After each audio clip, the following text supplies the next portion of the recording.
Assalamualaikum, saya Adini Izara Watawari Iman TV PSS Azara.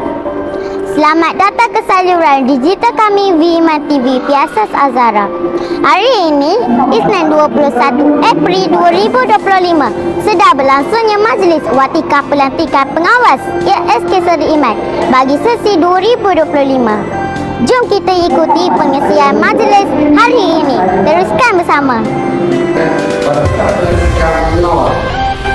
Dan menentukan pemimpin-pemimpin sendiri untuk memimpin bersama membantu guru-guru di sekolah.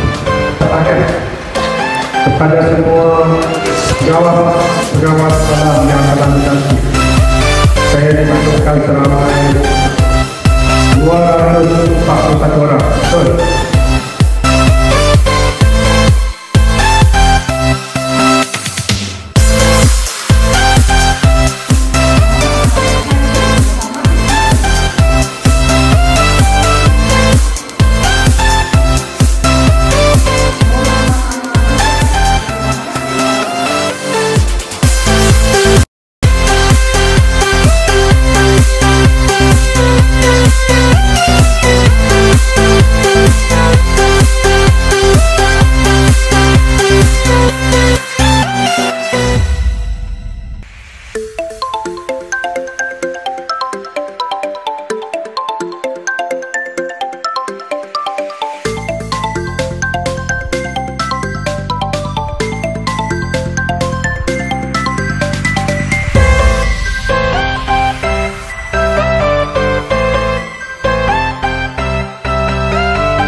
Itulah dia perjalanan majlis hari ini. Semoga semua pengawas menjalankan tugas dengan penuh dedikasi.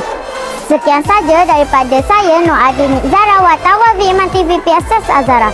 Jangan lupa like, share dan subscribe saluran digital kami Iman TV. Jumpa lagi, bye.